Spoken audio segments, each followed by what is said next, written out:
Hello my spiritual seekers. आज हम बात करेंगे पृथ्वी पर आत्माओं से जुड़ी और जीवात्मा जगत से जुड़ी भ्रांतियों के बारे में। हम पृथ्वी पर रहने वाले अपने प्रियजनों के साथ संपर्क करने के लिए बहुत उत्सुक होते हैं।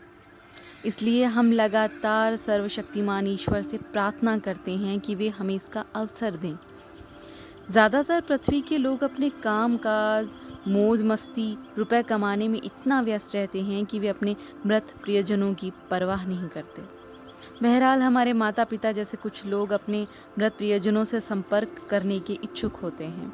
हम खुशी से उछल पड़ते हैं जब हमारे अपने हमारी बात सुनना चाहते हैं। उन्हें भी खुशी हुई जैसे कि हमारे माता पिता ने जब हमसे कांटेक्ट किया। उन्हें खुशी हुई वे हमसे संपर्क करने में सक्षम हो सके। जीवात्माओं की इच्छा होती है कि हमारे मॉम डैड जैसे और भी लोग हों। हम उन्हें शांत करने में और उनका इस बारे में मार्गदर्शन करने में सफल रह सकें कि कौन उन्हें धोखा दे रहे हैं और कौन उनके सच्चे दोस्त हैं और किस पर उन्हें भरोसा कर मदद मांगनी चाहिए। हमारे माता पिता आपकी दुनिया में बहुत अकेले हैं। उनके कुछ ही रिश्तेदार और अच्छे दोस्त हैं जिन्होंने उनकी मदद की। हम उन्हें धन्यवाद देते हैं और उन्हें आशीर्वाद देते हैं। एक सुन नहीं सकते, लेकिन हम आपसे विनती करते हैं कि आप शांत रहें और हमारे लिए शोक न करें, क्योंकि हम यहाँ वहाँ की तुलना में बहुत अधिक खुश हैं। पृथ्वी की तुलना में हम यहाँ अधिक जीवंत हैं और हम यहाँ से भी आपको देख सुन छू सकते हैं, आपको गले लगा सकते हैं, आपको चूम सकते हैं। यदि आप और आपके मृत प्रियजन एक दूसरे के बहुत करीब हो, केवल तब ही हम आपके दुख का प्रबलता से अनुभव कर सकते हैं। किसी माता या पिता और उनके बच्चों, भाई बहन अथवा एक दूसरे से गहरा प्यार करने वाले अच्छे दोस्त और उनका लगाव हम पर गहरा असर डालता है। बहरहाल इससे फ़र्क नहीं पड़ता कि धरती पर उनका रिश्ता क्या था।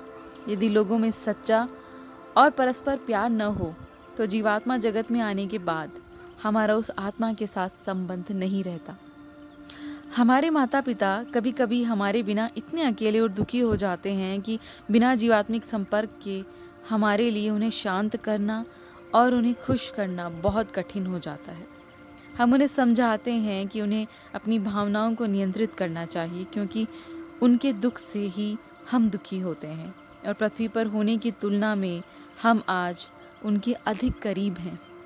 इस जीवात्मिक संपर्क से हम सब एक दूसरे के साथ अपने सुख दुख बांटते हैं और सबसे बड़ी बात यह है कि इस कारण से वे ये जान जाते हैं कि हम उनके करीब हैं और उन्हें बहुत प्यार करते हैं।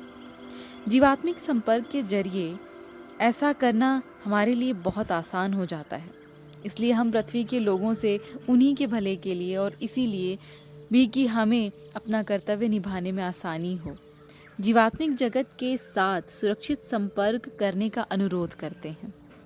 जीवात्मिक संपर्क की मदद से हमें आपका मार्गदर्शन करने और आपको गहरे अंधेरे में डूबने से रोकने में आसानी होती है। आपका मार्गदर्शन करना हमारा कर्तव्य है और इसीलिए हमारे साथ संपर्क करना आपके लिए उचित है। यदि आपके पास ऐसा वरदान है तो इसका विकास ज़रूर करें।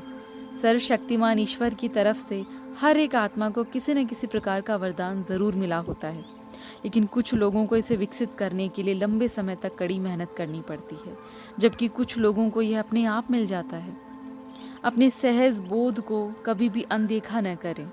कभी भी यह मत सोचिए कि यदि लोग आपके इस वरदान के बारे में जानेंगे तो आपको पागल या सनकी कहेंगे। यह ईश्वर का दिया हुआ वरदान है और आपको इसके प्रति कृतज्ञ होना चाहिए। एक लड़की थी जिसे हम नीना नाम देंगे। उसे यह वरदान प्राप्त था, लेकिन उसकी माँ ने उसके दिमाग में ऐसी गलत धारणाएं भर रखी थी। वह कहती थी जीवात्मा के साथ संपर्क करना बुरी बात है, ऐसा फिर कभी नहीं करना, वरना कोई बुरी आत्मा तुम्हारे शरीर पर कब्जा कर लेगी और तुम्हें बर्बाद कर देगी, तुम्हें शैतान बना देगी, तुम्हें नर्क में जलना पड़ेगा। नीना अपनी माँ की चेतावनी से इतना डर गई कि उसे जीवात्मिक संपर्क शब्द से भी डर लगने लगा। वह एक बड़ा अवसर, एक अद्भुत वरदान और अपने आप में विश्वास खो बैठी। कई वर्षों बाद जब उसे यह सच पता चला तो उसके पति ने उसे ऐसी किताबें दी जिनमें इस वरदान का वर्णन था। तब बहुत देर हो चुकी थी। माँ की कही बातों को भुलाकर उसने अपनी पुरानी क्षमता को वापस पाने की भरपूर कोशिश की, लेकिन वह इसे दोबारा हासिल नहीं कर पाई क्योंकि उसका डर इतना गहरा था। अपनी माँ का कहा मानने का उसे अफसोस था और अपना खोया आत्मविश्वास दोबारा पाना उसके लिए असंभव हो गया। नीना की कहानी की तरह ऐसी अनेक घटनाएं हैं, इसीलिए हम पृथ्वी के लोगों से यह आग्रह करते हैं कि वे सत्य को अच्छी तरह जाने, बिना किसी को सलाह न दें। अधूरा ज्ञान खतरनाक होता है। सलाह सुनने वाले लोगों को चाहिए कि वे निश्चित कर लें कि उन्हें जिस माध्यम से सलाह मिल रही है उसका मूल सच्चे जीवात्मिक ज्ञान के स्रोत पर आधारित है या नहीं। कुछ लोग सोचते हैं कि जीवात्मिक संपर्क से मृत आत्मा की प्रगति को बाधित करता है या उसे आगे बढ़ने से रोकता है, और यही कारण है कि बहुत से लोग अपने मृत प्रियजनों के साथ संपर्क करना ही नहीं चाहते। क्या यही सच है, अथवा सच यह है कि अपराध बोध से ग्रसित उनकी अंतरात्मा उन्हें संपर्क करने से रोकती है? सच्ची पवित्र आत्माओं और संतों के पास मृत आत्माओं और जीवात्माओं से संपर्क करने की शक्ति होती है। यदि संपर्क से जीवात्माओं की प्रगति बाधित होती तो क्या ऐसी उच्च आत्माओं के पास यह शक्ति होती? कुछ लोग कह सकते हैं कि सावधान रहिए, अन्यथा दुष्ट आत्माएं आपके शरीर पर कब्जा कर लेंगी और आपको बर्बाद कर नर्क में जाने को मजबूर कर देंगी। ऐसे लोगों के लिए कुछ जवाब हैं। क्या आप दुष्ट हैं?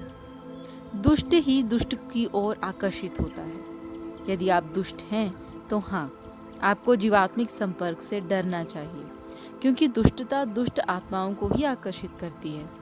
और यदि दुष्ट जीवात्माएं आपकी ओर आकर्षित हो जाती हैं तो वे आपके भौतिक मन पर कब्जा कर सकती हैं, लेकिन यदि आप भली आत्मा हैं और किसी भली दिवंगत आत्मा से संपर्क कर रहे हैं तो इसमें कोई नुकसान नहीं। कभी भी स्वचालित लेखन या ऑटो राइटिंग की कोशिश अपने आप ना करें, क्योंकि ये एक सुरक्षात्मक कड़ी से उचित निर्देशों के पालन से होता है। दुष्टता दुष्ट को आकर्षित करती है और अच्छाई अच्छे को। भली जीव आत्माएं निश्चित तौर पर आपका बचाव करती हैं और एक भली आत्मा के साथ लगातार जीवात्मिक संपर्क में आप पूरी तरह सुरक्षित होते हैं। जिस तरह आप अपने घर का दरवाज़ा दुष्ट लोगों के लिए बंद रखते हैं और उन्हें घर में घुसने नहीं देते, उसी तरह आपको अपना मन दुष्ट जीवात्माओं के लिए बंद रखना चाहिए और उन्हें अपने मन में प्रवेश करने से रोकना चाहिए। वो दिन बीत गए हैं जब हमारा जीवन अंधविश्वासों से संचालित था। वे दिन भी बीत गए हैं जब लोग सोचते थे कि केवल कोई पागल व्यक्ति ही जीवात्माओं के साथ संपर्क करते हैं। अब वे दिन भी नहीं रहे जब यह साबित नहीं किया जा सकता कि जो व्यक्ति जीवात्मा से संपर्क का दावा करता है वह सच्चा है। अब पृथ्वी पर बहुत से वैज्ञानिक, मनोचिकित्सक, मनोवैज्ञानिक हैं जो जीवात्मिक संपर्क पर गहन शोध कर रहे हैं और यह साबित करने में सक्षम हैं कि उनका काम सच्चा है और सही है। बहुत सी ऐसी विचित्र घटनाएं होती हैं जिनकी कोई वैज्ञानिक व्याख्या नहीं है और मनुष्य को अतिरिक्त संवेदनात्मक बोध, मनोविज्ञान और आत्मिक घटनाओं पर विश्वास करना पड़ता है। कुछ नादान लोग तो जीवात्मा जगत के अस्तित्व पर भी शंका करते हैं, या इस पर भी कि क्या हम दरअसल आत्माएं हैं।